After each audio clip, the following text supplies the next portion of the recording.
சிறகடிக்க ஆசை சீரியலில் இன்றைய எபிசோடில் பார்த்தீங்கன்னா மீனா கிச்சனில் வேலை பார்த்துட்ருக்காங்க. முத்து வந்து நிற்கிறாரு. தோசை ஊற்றுறேன் சாப்பிடுங்கன்னு சொல்கிறாங்க மீனா. நான் சாப்பிட்டேன்னு சொல்கிறாரு முத்து. மலேசியாவிலேருந்து வந்தவங்க ஃப்ளைட் ஏற்றுவதற்கு போயிருந்தேன், அங்கே ஹோட்டலில் சாப்பிடுங்கன்னு ஒரே அன்பு தொல்லை, அதனால் சாப்பிட்டுட்டேன் என்று சொல்கிறாரு. ஃபோன் பண்ணி சொல்லியிருக்கலாம்னு கேட்குறாங்க மீனா. ஆமாம் ஃபோன் பண்ணியிருக்கலாம், ஆனால் மறந்துட்டேன் சாரின்னு சொல்கிறாரு முத்து. அந்த நேரம் பார்த்து தான் மனோஜ் மற்றும் ரோஹிணி வராங்க.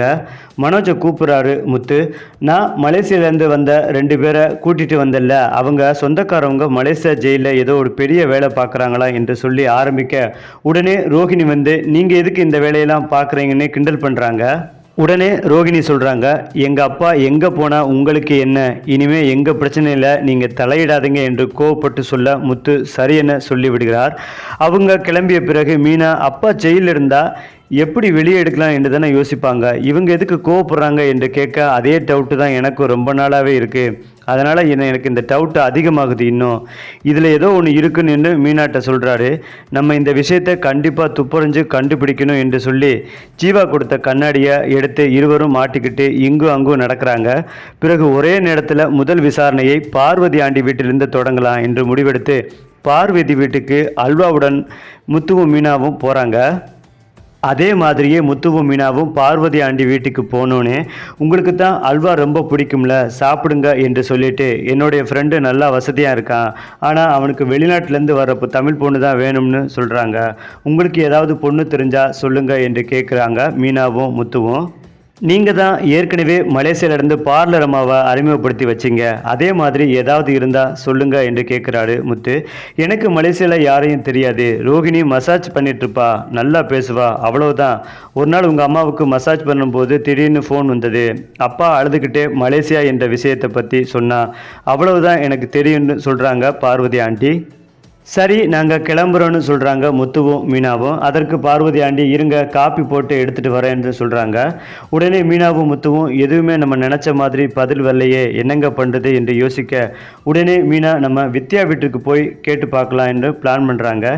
ஏற்கனவே நான் ரோஹிணி பற்றி விசாரிச்சிருக்கேன், அதே பதிலே இப்படியே சொன்னாங்கன்னா ரோஹிணி மலேசியாவிலேருந்து தான் வந்திருக்காங்க, ஆனால் அப்படி மாற்றி சொன்னாங்கன்னா இதில் ஏதோ ஒன்று இருக்குன்னு பிளான் பண்ணி மீனாவும் முத்துவும் வித்யா வீட்டுக்கு போகிறாங்க. உடனே வித்யா என்ன பண்ணுறாங்க, ரோஹிணிக்கு ஃபோன் போட்டு ரோஹிணியிடம் மீனா வந்த விஷயத்தையும் விசாரித்த விஷயத்தையும் சொல்ல அவர் டென்ஷன் ஆகிறாரு. நீ ஏதாவது உளறிட்டியா என்று கேட்குறாங்க.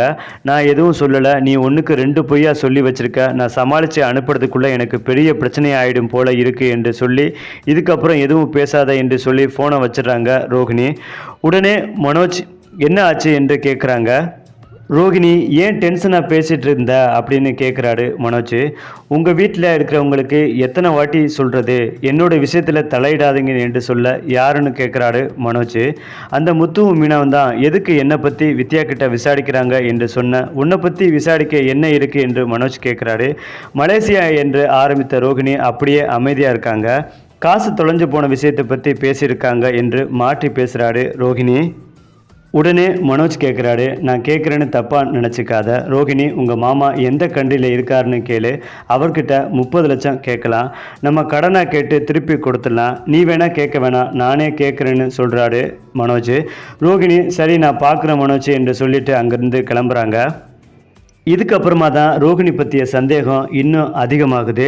முத்துவும் மீனாவும் அண்ணாமலையிடம் ரகசியமாக பேசிட்டு அதுக்கப்புறம் அவங்க மலேசியா போவாங்கன்னு நினைக்கிறேன். குறிப்பாக ரோஹிணி பற்றி விசாரிக்கணும், அப்போ தான் கண்டிப்பாக உண்மை தெரிய வரும்னு சொல்கிறாங்க முத்துவும் மீனாவும்.